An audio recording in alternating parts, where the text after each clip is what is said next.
ദൈവത്തിൻ്റെ പരിശുദ്ധമായ നാമം ഇന്നും എന്നേക്കും മഹത്വപ്പെടട്ടെ. യെശയ്യാ പ്രവാചകൻ്റെ പുസ്തകം 50-ാം അധ്യായം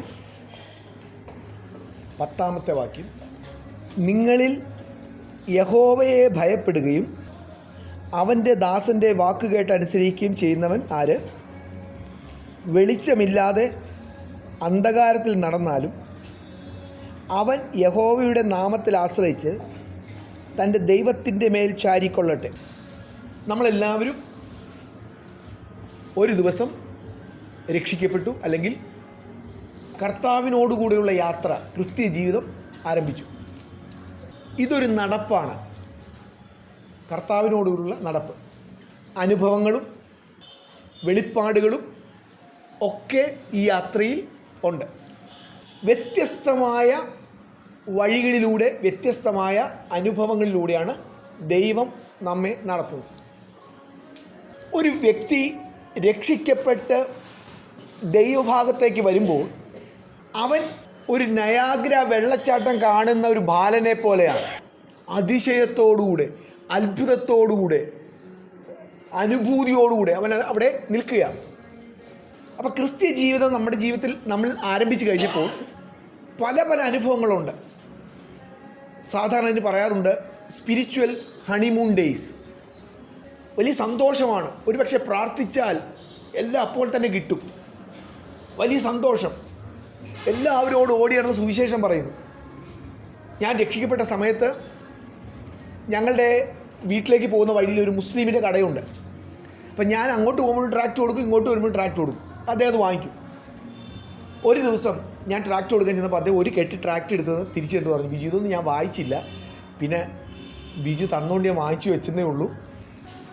അത് കഴിഞ്ഞ് ദൈവം നമ്മെ ചില യാഥാർത്ഥ്യങ്ങളിലേക്ക് പതുക്കെ പതുക്കെ നമ്മളെ നടത്തും. നമ്മൾ കുറച്ച് കഴിയുമ്പോൾ ആ ആദ്യത്തെ എക്സൈറ്റ്മെൻറ്റ്, ആദ്യത്തെ അനുഭൂതികൾ, ആദ്യത്തെ ആവേശം കുറച്ച് കെട്ടടങ്ങും. പല കാരണങ്ങളുണ്ട്. അതിലൊരു കാരണം പിന്മാറ്റമാണ്. ആദ്യ സ്നേഹം നഷ്ടപ്പെട്ടു പോയതുകൊണ്ട്. എന്നാൽ എപ്പോഴും അങ്ങനെയല്ല. ഞങ്ങൾ കല്യാണം കഴിച്ച സമയത്ത് എൻ്റെ ഭാര്യയോട് എനിക്ക് വലിയ സ്നേഹമായിരുന്നു, വലിയ സ്നേഹം. പക്ഷെ കുറേ വർഷം കഴിഞ്ഞപ്പോൾ ആ സ്നേഹം നഷ്ടപ്പെട്ടു എന്നാണ് ഞാൻ ചിന്തിച്ചത്. പക്ഷെ ഞാൻ മനസ്സിലാക്കി അങ്ങനെയല്ല. ആദ്യത്തെ സ്നേഹം വൈകാരിക സ്നേഹമാണ്. പിന്നീട് കുറേ വർഷങ്ങൾ കഴിയുമ്പോൾ പക്വതയുള്ള സ്നേഹമാണ്. കല്യാണം കഴിഞ്ഞ സമയത്ത് എനിക്ക് ജാൻസിയെ കാണാതിരിക്കാൻ പറ്റത്തില്ല, വലിയ സന്തോഷമൊക്കെയാണ്. പക്ഷേ ഒരു കൊച്ചു കാര്യം മതി വഴക്കിടും. എന്നെ ഒന്ന് കളിയാക്കിയാൽ ഇഷ്ടപ്പെടത്തില്ല, എന്നെ കൊച്ചാക്കിയാൽ ഇഷ്ടപ്പെടത്തില്ല. പക്ഷെ വർഷങ്ങൾ കഴിഞ്ഞപ്പോൾ അന്നത്തെ വൈകാരികതയില്ല. പക്ഷേ ക്ഷമിക്കാനും സഹിക്കാനും പൊറുക്കാനും ഒക്കെ പഠിച്ചു. അപ്പോൾ പക്വതയിലേക്ക് വരികയാണ്. ക്രിസ്തീയ ജീവിതത്തിലും ഇത് തന്നെ സംഭവിക്കും. ആദ്യ സമയങ്ങളിലുണ്ടായ ആ അനുഭവങ്ങൾ അത് എപ്പോഴും ഉണ്ടാകണമെന്നില്ല. നമ്മളിവിടെ വായിച്ച വാക്യം എന്താ പറയുന്നത്? ഒരു വ്യക്തിയെക്കുറിച്ച് പറയുകയാണ്. ആ വ്യക്തിയുടെ ക്വാളിഫിക്കേഷൻ എന്തൊക്കെയാണ്, യോഗ്യത എന്തൊക്കെയാണ്? ദൈവത്തെ ഭയപ്പെടുന്നവൻ, യഹോവയെ ഭയപ്പെടുന്നവൻ, ദൈവത്തിൻ്റെ ദാസൻ്റെ വാക്കുകേട്ട് അനുസരിക്കുന്നു എന്ന് പറഞ്ഞാൽ ദൈവത്തിൻ്റെ വചനം അതുപോലെ അനുസരിക്കുക. ഇനി എന്താ വേണ്ടത്? ദൈവത്തെ ഭയപ്പെടുകയും ദൈവത്തിൻ്റെ വചനം അതുപോലെ അനുസരിക്കുകയും ചെയ്യുന്ന ഒരു മനുഷ്യൻ. അങ്ങനെയുള്ളൊരു മനുഷ്യന് ലഭിക്കാൻ പോകുന്ന എന്താണ്? വെളിച്ചം. അവൻ വെളിച്ചത്തിൽ നടക്കും. അവൻ പ്രാർത്ഥിച്ചാൽ സൗഖ്യമാകും. അവൻ പ്രാർത്ഥിക്കുന്ന ഉടനെ അവൻ്റെ പ്രശ്നങ്ങൾ മാറും. എപ്പോഴും സന്തോഷം. ആരും ശത്രുക്കളില്ല, പ്രശ്നങ്ങളില്ല. പക്ഷെ ഇവിടെ പറയുന്നത് അങ്ങനെയല്ല. അങ്ങനെയുള്ളൊരു മനുഷ്യൻ വെളിച്ചമില്ലാതെ അന്ധകാരത്തിൽ നടന്നാലും, അപ്പോൾ തീർച്ചയായിട്ടും അങ്ങനെ ജീവിക്കുന്ന ഒരുവൻ്റെ ജീവിതത്തിലുള്ള അവസ്ഥയാണ് അന്ധകാരത്തിൻ്റെ അനുഭവം. അന്ധകാരത്തിൻ്റെ അനുഭവത്തിൽ പ്രത്യേകത എന്താണ്? കാണാനൊന്നുമില്ല, എക്സൈറ്റ്മെൻ്റ് ഇല്ല, സ്പർശിക്കാൻ ഒന്നുമില്ല. അങ്ങനെയുള്ള അന്ധകാരത്തിലുള്ള ആളെ മുന്നോട്ട് നയിക്കുന്ന പ്രേരക ശക്തി എന്താണെന്നറിയാമോ? വിശ്വാസം മാത്രം.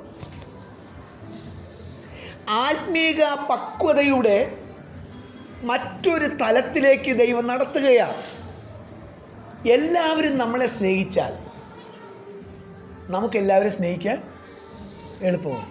എല്ലാവരും നമ്മളെ സ്നേഹിക്കാൻ എളുപ്പമാണ്. അപ്പോൾ നമ്മൾ പറയും നമുക്ക് എല്ലാവരോടും സ്നേഹമാണ്, ക്രിസ്തു പറയുന്ന അതേപോലെ നിവർത്തിക്കുന്നവനാണ്. അല്ല, എന്തുകൊണ്ടാണ് ഞാൻ സ്നേഹിച്ചത്? എന്നെ സ്നേഹിച്ചതുകൊണ്ട്. എന്നാൽ ക്രിസ്തു പഠിപ്പിച്ചത് അങ്ങനെയുള്ള സ്നേഹമല്ല. എനിക്ക് കിട്ടിയില്ലെങ്കിലും കൊടുക്കുന്നൊരു സ്നേഹത്തെക്കുറിച്ചാണ്. ശത്രുക്കളെ സ്നേഹിക്കുന്ന സ്നേഹമാണ്. അവിടെ വൈകാരികതയ്ക്ക് സ്ഥാനമില്ല. മറ്റേതെന്താണ്? വൈകാരികത ഉള്ളതുകൊണ്ട് ഞാൻ ആവേശത്തിൽ പ്രവർത്തിക്കുകയാണ്. എന്നാൽ ആദ്യ സമയത്തുള്ള എല്ലാവർക്കും ഉണ്ട്. ദൈവം അങ്ങനെയുള്ളൊരു സമയം അനുവദിക്കും. എന്നാൽ പതുക്കെ ദൈവം അതിൽ നിന്ന് മുന്നോട്ട് നടത്തും. എന്നോട് പലരും പറയാറുണ്ട്, ബ്രദറെ, എനിക്ക് തോന്നുന്നത് ഞാൻ പിന്മാറ്റത്തിലാണ്. പറയാൻ പോകുന്ന കാര്യം ഇതൊക്കെ തന്നെയാണ്. പഴയ പോലെ പ്രാർത്ഥിക്കാൻ പറ്റുന്നില്ല. പണ്ട് 2 മണിക്കൂർ പ്രാർത്ഥിച്ചുകൊണ്ടിരുന്നു. പഴയ പോലെ ബൈബിൾ വായിക്കാൻ പറ്റുന്നില്ല. അപ്പം ഞാനൊരു ചോദ്യം തിരിച്ചുപോയി. പണ്ട് ആദ്യ സമയത്ത് ഞാൻ അത് കേൾക്കുമ്പോഴേക്കും വളരെ പേടിക്കുമായിരുന്നു. പിന്നെ ദൈവം എൻ്റെ ജീവിതത്തിൽ പഠിപ്പിച്ചപ്പോൾ ഞാൻ പിന്നെ ചോദിക്കുന്നത് അതല്ല, കർത്താവുമായിട്ടുള്ള ബന്ധം എങ്ങനെയുണ്ട്? കർത്താവിനെ കേൾക്കാൻ, കർത്താവിനെ അനുസരിക്കാൻ. അപ്പോൾ അവരൊക്കെ പറയുന്നൊരു കാര്യമുണ്ട്, കർത്താവുമായിട്ടുള്ള ബന്ധം നന്നായിട്ടുണ്ട്. ഞാൻ ഒരു ദിവസം 5 അധ്യായം ബൈബിൾ വായിക്കുന്നതായിരിക്കും. പക്ഷെ പിന്നീട് ഒറ്റ വാക്യേ വായിക്കുള്ളൂ. പക്ഷെ അതെൻ്റെ ഉള്ളിൽ കിടന്നിങ്ങനെ പ്രവർത്തിക്കും. ഏതാ ദൈവസന്നിധിയിൽ പ്രയോജനമുള്ളത്? എന്തിന് ദൈവം എന്നെ ഇരുട്ടിലൂടെ നടത്തുന്നു? എന്നെ ഇരുട്ടിലൂടെ നടത്തുന്നത് എൻ്റെ തനി സ്വഭാവം കാണിച്ചു തരാൻ. ഞാൻ നേരത്തെ പറഞ്ഞില്ലേ, എന്തുകൊണ്ട് ഞാൻ നല്ലവനായിരിക്കുന്നു? കാരണം എല്ലാവരും നല്ലവരാ.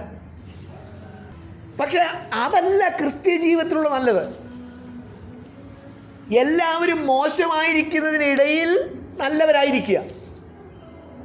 അതിന് ദൈവത്തിന് എന്നെ കാണിച്ചു തരണം. ദൈവത്തിന് ഏറ്റവും പണിയാൻ ബുദ്ധിമുട്ടുള്ള എന്താണെന്നറിയാമോ? നമ്മൾ പറയും കോപമെന്ന് പറയും, വേറെ ആൾ പറയും അസൂയ എന്ന് പറയും. ഏറ്റവും പണിയാൻ ബുദ്ധിമുട്ടുള്ളതൊന്നുമല്ല, അഹങ്കാരമാണ്. അഹങ്കാരം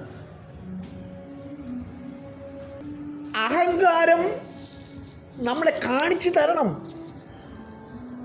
നമ്മിലുള്ള അഹങ്കാരം കാണിച്ചു തരണം. അതിനെന്ത് ചെയ്യണം? വെളിച്ചം കുറച്ച് കെടുത്തണം. ഞങ്ങൾ ബൈബിൾ കോളേജ് പഠിക്കുന്ന സമയത്ത് എല്ലാവരും ഭയങ്കര ആരാധനയാണ്, അന്യഭാഷയാണ്, പല പരിപാടികളാണ്, പാട്ടാണ്, പ്രാർത്ഥനയാണ്. അങ്ങനെ രാത്രി മീറ്റിങ്ങുകൾ നടക്കാം. പെട്ടെന്ന് കറണ്ട് പോകുമ്പോൾ എല്ലാം കൂടെ ഈ തനി സ്വഭാവം എപ്പോഴാണ് പുറത്തു വന്നേ? കറണ്ട് പോകണം. വെളിച്ചം പോയപ്പോൾ തനി സ്വഭാവം പുറത്തു വന്നു. യഥാർത്ഥ സ്വഭാവം കാണുന്നത് ഇരുട്ടില്ല. എന്തിനാ ദൈവം നമ്മെ ഇങ്ങനെയുള്ള അവസ്ഥകൾ കടത്തിവിടുന്നത്? ഇസ്രായേൽ മക്കളെ കുറിച്ച് പറയുന്നുണ്ട്, ദൈവം അവരെ താഴ്ത്തി അവരുടെ ഉള്ളിലുള്ളത് അവരെ കാണിപ്പിച്ചു. ഇങ്ങനെയുള്ള അനുഭവങ്ങളിലൂടെ ദൈവം കടത്തിവിടുന്നത് നമ്മുടെ യഥാർത്ഥ അവസ്ഥയെ കാണിച്ചു തരാനാണ്. നമ്മിൽ എത്ര അഹങ്കാരമുണ്ട്, സ്വാർത്ഥതയുണ്ട്. അതിനു മുൻപ് രക്ഷിക്കപ്പെട്ട സമയത്ത് ഇതില്ലാത്തത് കൊണ്ടല്ല, വൈകാരികതയിൽ നിൽക്കുന്നത് കൊണ്ട് പല കാര്യങ്ങളും അനുവദിക്കുന്നതേ ഉള്ളൂ. ഇപ്പോൾ ഭാര്യ പറഞ്ഞു അത് മേടിക്കണം, ഭർത്താവിനത് മേടിക്കാൻ താല്പര്യമില്ല, പിന്നെ ആ ഒരു സമയമായതുകൊണ്ട് അനുവദിച്ചു എന്നേ ഉള്ളൂ. പക്ഷെ ഉള്ളിൽ കോപമാണ്. പക്ഷെ പിന്നീട് കുറേ പക്വതയുടെ സമയത്തേക്ക് വന്നപ്പോൾ ഭർത്താവിനത് ഇഷ്ടമില്ല, ഭാര്യയ്ക്ക് ഇഷ്ടമുണ്ട്, എന്നാൽ ത്യാഗത്തോടുകൂടെ സന്തോഷത്തോടുകൂടെ അത് അനുവദിക്കുന്നു. അത് പക്വതയുടെ സ്നേഹമാണ്. അപ്പോൾ ആ തലത്തിലേക്ക് ദൈവം നമ്മളെ നടത്താൻ വേണ്ടി ജീവിതത്തിൽ വ്യത്യസ്തമായ അനുഭവങ്ങൾ തരികയും. ഞാൻ പറഞ്ഞു, എല്ലാം ഇങ്ങനെയല്ല. ദൈവത്തോടുള്ള സ്നേഹം നഷ്ടപ്പെട്ട് പിന്മാറിപ്പോകുന്ന അനേകരുണ്ട്. അവരെക്കുറിച്ചല്ല ഞാനീ പറയുന്നത്. കർത്താവുമായിട്ടുള്ള ബന്ധത്തിൽ തുടരുകയും കർത്താവിനെ അനുഭവിക്കുകയും കർത്താവിനെ കേൾക്കാൻ കഴിയുകയും ചെയ്യുന്ന ഒരവസ്ഥ. അങ്ങനെയുള്ളവനെക്കുറിച്ച് പറയുന്നത്, അവൻ വെളിച്ചമില്ലാതെ അന്ധകാരത്തിൽ നടന്നാലും, വെളിച്ചമില്ലാതെ അന്ധകാരത്തിൽ അവൻ നടക്കുകയാണ്. നമ്മൾ ഒരു കാര്യം മനസ്സിലാക്കണം, ഈ ജീവിതം ദൈവത്തെ അറിഞ്ഞ് നമ്മൾ തീരുകയില്ല. അതുപോലെ തന്നെയുള്ളൊരു അപകടമാണ് ദൈവം ഇങ്ങനെ പ്രവർത്തിക്കുന്നു എന്ന് നമ്മൾ തീരുമാനിച്ചുറപ്പിച്ചാൽ പോയി. ഞാൻ സാമ്പത്തികമായി പല പ്രശ്നങ്ങളിൽ കൂടെ കടന്നുപോയ ഒരു സമയമുണ്ടായിരുന്നു, വളരെയധികം. ആ സമയത്തൊക്കെ മനസ്സിൽ ദൈവം എനിക്ക് വേണ്ടി ഇങ്ങനെ വഴി തുറക്കും എന്ന് ചിന്തിച്ചു. അങ്ങനെ വഴി തുറന്നിട്ടില്ല. പലപ്പോഴും ചിന്തിക്കും, ഡ്രാഫ്റ്റായിട്ടാണ് ദൈവത്തിൻ്റെ വഴി വരുന്നത്. അല്ല, ചിലപ്പോൾ ഒരാൾ വന്ന് സഹായിക്കുമെന്ന് ഇല്ല. ചിലപ്പോൾ കാക്ക വരുമെന്ന് ചിന്തിക്കും, കാക്ക വന്ന് നമ്മുടെ ഉള്ളത് തട്ടിക്കൊണ്ടുപോകും. ദൈവം ഇങ്ങനെയാണ് എന്ന് എനിക്ക് തീർത്ത് പറയാൻ പറ്റത്തില്ല. കാരണം തീർത്ത് പറയാമെന്ന് പറഞ്ഞാൽ, എൻ്റെ പ്രായത്തിനനുസരിച്ചാണ് ദൈവം എന്നെ കൂടുതൽ ദൈവത്തെ വെളിപ്പെടുത്തി തരുന്നത്. എൻ്റെ ആദ്യ സമയത്ത് എൻ്റെ ദൈവം എന്തായിരുന്നു? പ്രാർത്ഥിച്ചാൽ ഉടനെ ഉത്തരം തരും. പ്രശ്നങ്ങളുടെ മുൻപിൽ കണ്ണീരൊഴിക്കാൽ ഉടനെ പരിഹാരം തരും. ഓക്കെ, അങ്ങനെ ആ കാലഘട്ടത്തിന് അത് വേണമായിരുന്നു. അതുകൊണ്ട് ദൈവം അങ്ങനെ പെരുമാറി.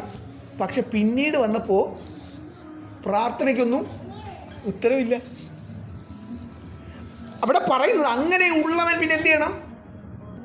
യഹോവയുടെ നാമത്തിൽ ആശ്രയിച്ച് തൻ്റെ ദൈവത്തിൽ ചാരിക്കൊള്ളട്ടെ.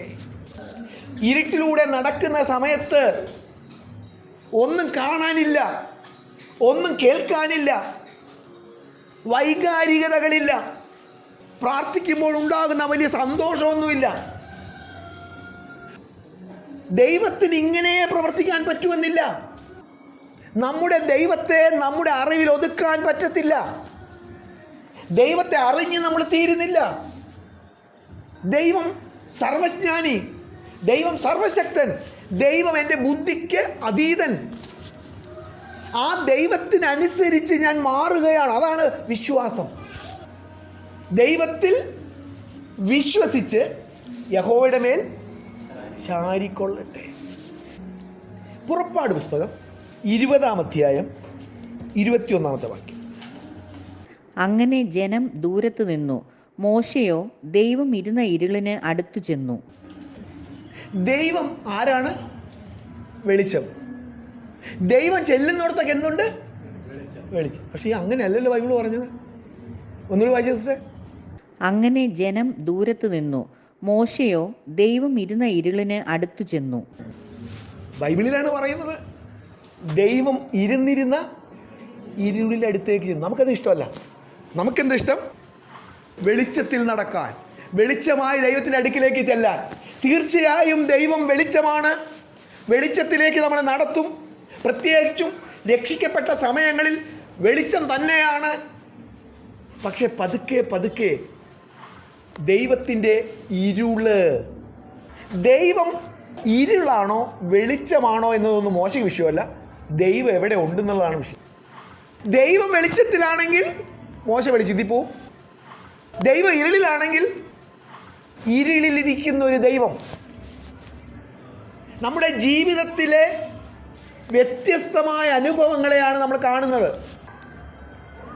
ദൈവം നമ്മെ ഉയർന്ന തലങ്ങളിലേക്ക് കൊണ്ടുപോകുമ്പോൾ എൻ്റെ തിരഞ്ഞെടുപ്പാണ് അങ്ങോട്ട് പോകണോ പോകണ്ടയോ. ദൈവം വെളിച്ചത്തിലേ ഇരിക്കൂ. പക്ഷേ അത് താഴ്ന്ന തലത്തിലാണെങ്കിൽ അടുത്ത തലത്തിലേക്ക്, ഇരുളിലേക്ക് എന്നെ വിളിച്ചപ്പോൾ എനിക്ക് പോകാൻ താല്പര്യമില്ലെങ്കിൽ വേണ്ട. ആർക്കാ പ്രശ്നം? എനിക്ക് തന്നെ. ആഴങ്ങൾ കാണാൻ പറ്റത്തില്ല, ആഴങ്ങൾ അറിയാൻ പറ്റത്തില്ല. ഒരു കാര്യം തന്നെ പല പ്രാവശ്യം കണ്ടാൽ പെട്ടെന്ന് മടുക്കും, അല്ലേ? ഹിമാചൽ പ്രദേശ് വളരെ ഭംഗിയുള്ളതാണ്, പക്ഷെ കുറച്ച് ദിവസം കഴിയുമ്പോൾ ഭംഗിയൊക്കെ പോകും. കാശ്മീർ വളരെ ഭംഗിയുള്ളതാണ്, പക്ഷെ കുറച്ച് കഴിയുമ്പോൾ ഭംഗിയൊക്കെ പോകും. ദൈവത്തിൻ്റെ കാര്യത്തിലും ദൈവം നമ്മളെക്കുറിച്ച് ആഗ്രഹിക്കുന്നത് ദൈവത്തെ അറിയുന്നതിൽ ഒരു വളർച്ച. ദൈവം അതിന് തയ്യാറാണ്. ദൈവം മോശയെ വളർത്തി, ദൈവം അബ്രഹാമിനെ വളർത്തി, ദൈവം ദാവീദിനെ വളർത്തി, ദൈവം പൗലോസിനെ വളർത്തി. ആ ദൈവം തന്നെ നമ്മെയും വളർത്തി വളർത്തി ഉന്നതികളിൽ നടക്കുമാറാക്കുന്നവനാണ്. പക്ഷെ എൻ്റെ തെരഞ്ഞെടുപ്പാണ് അങ്ങോട്ട് പോണോ വേണ്ട. ഇരുളിലേക്ക് ദൈവം വിളിക്കുന്നു. മോശയ്ക്ക് പ്രശ്നമില്ല, മോശയ്ക്ക് ഇരുളിൽ പോയൊരു പ്രശ്നം എന്താണെന്നറിയാമോ?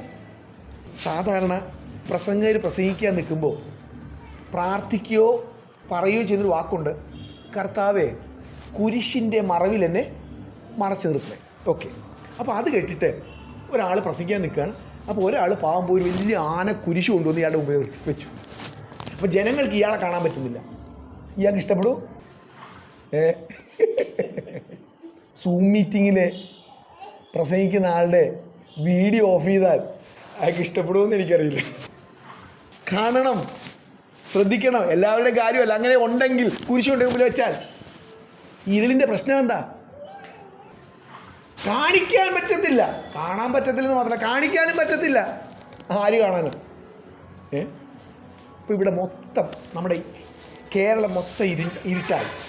ഒരു വർഷത്തേക്ക് ഇരുട്ടാണ്, ഒരു വെളിച്ചമില്ല. എത്ര പേർക്ക് പുതിയ സാരി വേണം? എത്ര പേർക്ക് എന്താ ഈ ജോസ്കോ ജുവലറിയുടെ ഇത്ര സ്വർണം വേണം? എന്തിനാ ഇതൊക്കെ വാരിയിടുന്നത്? കാണിക്കാൻ വെളിച്ചം വേണം.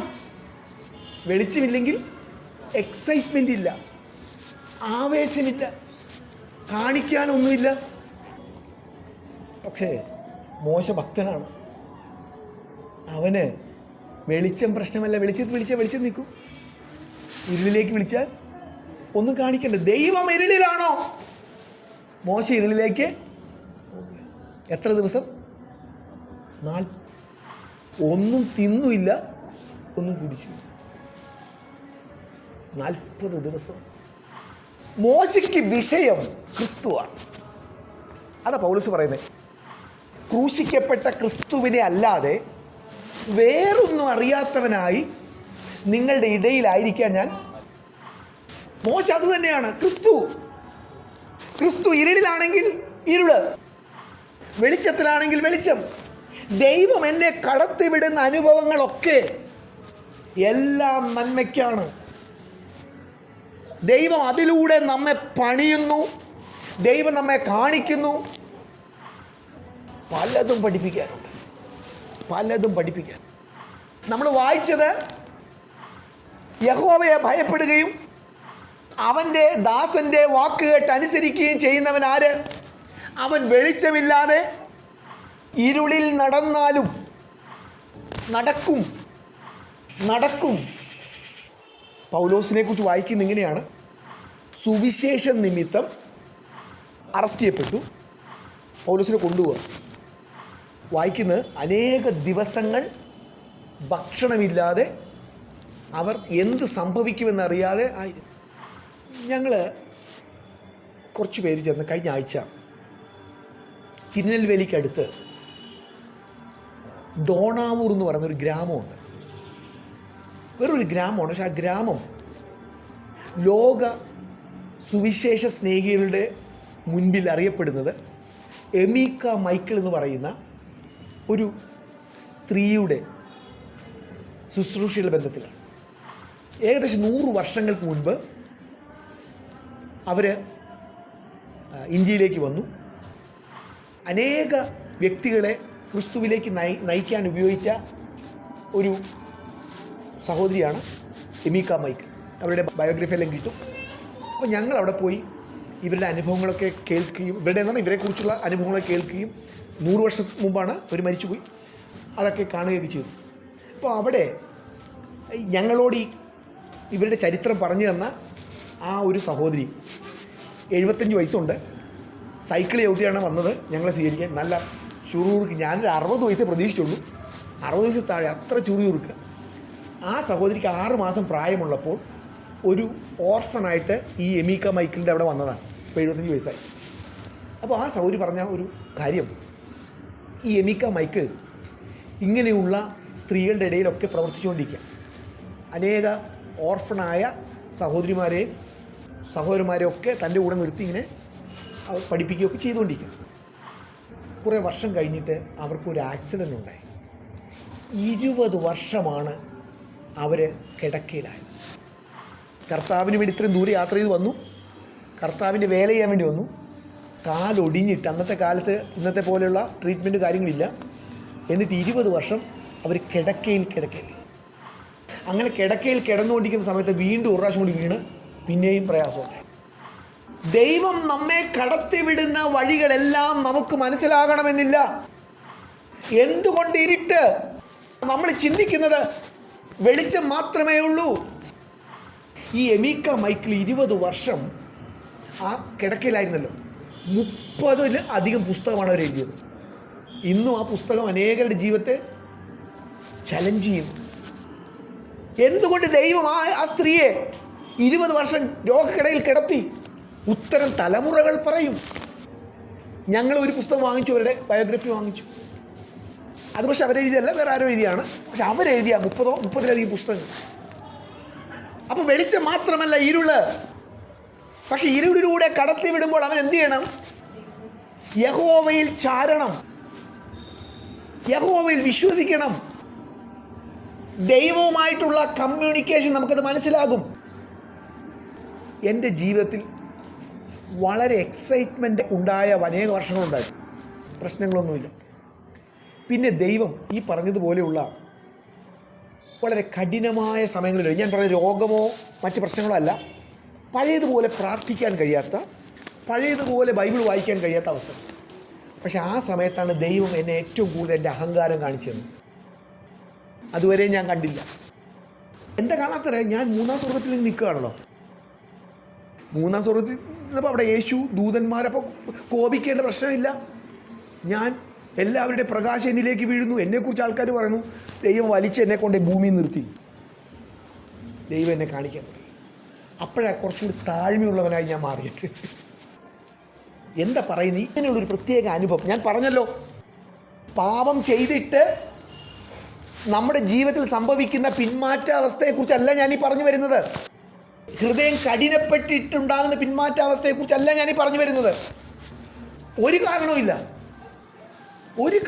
പെട്ടെന്ന് നമ്മുടെ ജീവിതത്തിൽ അങ്ങനെ ഒരു അവസ്ഥ വരാം. അതിന് പറയുന്നത് സ്പിരിച്വൽ ഡ്രൈ ഡേയ്സ്, വരണ്ട ദിവസങ്ങൾ, ആത്മീയമായ വരണ്ട ദിവസങ്ങൾ.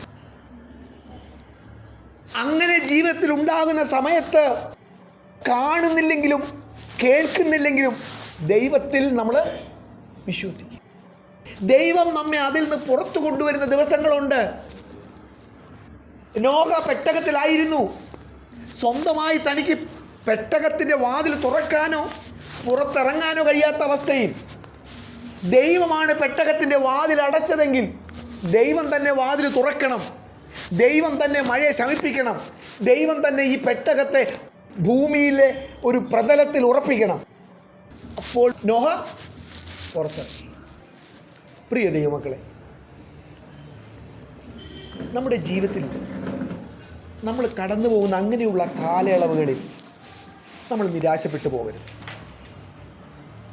ദൈവം എന്നെ കൈവിട്ട് കളഞ്ഞു എന്ന് ചിന്തിക്കരുത്. ഞാൻ ആത്മീയമായിട്ട് തകർന്നു പോയി എന്ന് ചിന്തിക്കരുത്. ദൈവം നമ്മെ കാതലായ ചില കാര്യങ്ങൾ പഠിപ്പിക്കുക. ഇപ്പം ഞാൻ ഏകദേശം 45 മിനിറ്റുള്ളൊരു മെസ്സേജ് പറയാം. 45 മിനിറ്റ് എടുത്തു. പക്ഷെ ഇതൊന്ന് അരിച്ചരിച്ചെടുത്താൽ ഒറ്റ മെസ്സേജേ കാണത്തുള്ളൂ, ഒറ്റ കാര്യം കാണത്തുള്ളൂ. ഇതുപോലെ ദൈവം നമ്മെ ആ പ്രധാനപ്പെട്ട കാര്യത്തിലേക്ക്, കേന്ദ്രമായൊരു കാര്യത്തിലേക്ക്, യേശു മാർത്തയോട് പറഞ്ഞതുപോലെ, മാർത്ത മാർത്ത, നീ പലതിനെ ചൊല്ലി വിചാരപ്പെട്ടും മനം കലങ്ങി ഇരിക്കുന്നു, ഒന്നു മതി, അല്പം മതി എന്ന് പറഞ്ഞിട്ട് പിന്നെ പറഞ്ഞു അതുപോലെ വേണ്ട, ഒന്നു മതി. അത് മറിയ തിരഞ്ഞെടുത്തു. അപ്പം ദൈവം നമ്മളെ അതിലേക്ക് വിളിക്കുകയാണ്. ദൈവത്തിന് നമ്മെ കൂടുതൽ തികവിലേക്ക് നടത്തണം. വൈകാരികതയാൽ ചുറ്റപ്പെട്ട ഇമോഷണൽ ആയിട്ട് നടത്തപ്പെടുന്ന ഒരു ജീവിതമല്ല ക്രിസ്ത്യ ജീവിതം. തീർച്ചയായിട്ടും അവിടെ വൈകാരികതയുണ്ട്, വെളിച്ചങ്ങളൊക്കെ കെട്ടുപോകാം. ഇത്രയധികം ദൈവവചനം നമ്മളെ കേൾപ്പിക്കുന്നതിനൊരു കാരണമുണ്ട്. പെട്ടെന്ന് ദൈവവചനമൊക്കെ നഷ്ടപ്പെട്ടു പോകാം. നമുക്കറിയില്ല, ദൈവവചനമൊക്കെ നഷ്ടപ്പെട്ടു പോകാം. അനേക ദൈവദാസന്മാർ വർഷങ്ങൾ ജയിലിൽ അടയ്ക്കപ്പെട്ടു.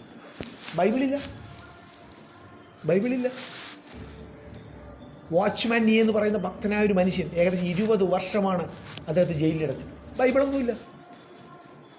പക്ഷേ അവരുടെ ഉള്ളിൽ ജീവിക്കുന്ന ക്രിസ്തുവുണ്ട്. ദൈവം നമ്മെ ഒരുക്കുകയാണ്.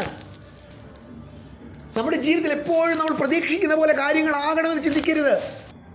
അങ്ങനെയുള്ള കാലഘട്ടത്തിൽ, ഇരുളിലൂടെ പോകുന്ന കാലഘട്ടം, വൈകാരികത നഷ്ടപ്പെടുന്ന കാലഘട്ടം, അത് പിന്മാറ്റമാണെന്ന് എപ്പോഴും ധരിക്കേണ്ട. പക്ഷേ അങ്ങനെയുള്ള അവസ്ഥയിൽ മനസ്സ് മടുക്കാനും പിന്മാറിപ്പോകാനുമുള്ള വലിയ സാധ്യതയുണ്ട്. അതുകൊണ്ടാണ് പറയുന്നത്, അങ്ങനെയുള്ളവർ എന്ത് ചെയ്യണം? യഹോവയിൽ വിശ്വസിച്ച് അവനിൽ ചാരണം. ഒരുപാട് പ്രാർത്ഥിക്കാൻ പറ്റുന്നില്ല, പക്ഷെ എനിക്ക് കർത്താവിനെ അനുഭവിക്കാൻ പറ്റുന്നുണ്ട്. പണ്ട് പായ വിരിച്ച് മുട്ടുമടക്കി ഇങ്ങനെ നിന്ന് പ്രാർത്ഥിക്കുന്ന സ്ഥാനത്ത് ഇപ്പോൾ വെറുതെ ബസ്സിൽ യാത്ര ചെയ്യുമ്പോഴേക്കും പെട്ടെന്ന് ദൈവത്തിൻ്റെ ആ സ്പർശം അനുഭവിക്കുന്നത്. അല്ലെങ്കിൽ അടുക്കളയിൽ ജോലി ചെയ്യുമ്പോഴായിരിക്കും ദൈവത്തിൻ്റെ ഇടപെടലുകൾ അനുഭവിക്കുന്നത്. മറ്റേതുപോലെയുള്ള കളർഫുള്ളല്ല. മറ്റേന്താ, ആൾക്കാർ ഒരു ഫോട്ടോ എടുത്ത രസമുണ്ട്. എന്താണ്? ബിജു മുട്ടുമേലിൽ നിന്ന് പ്രാർത്ഥിക്കുന്നു, ബിജു ഇങ്ങനെ ബൈബിൾ വായിക്കുന്നു. ആ സ്ഥാനത്ത് റബ്ബർ വെട്ടുമ്പോൾ അതിലിപ്പോൾ എന്ത് ദൈവം കാണാനാണ്? അല്ലെങ്കിൽ അടുക്കളയിൽ ജോലി ചെയ്യുമ്പോൾ അതിൽ ദൈവികത എന്ത് കാണാൻ?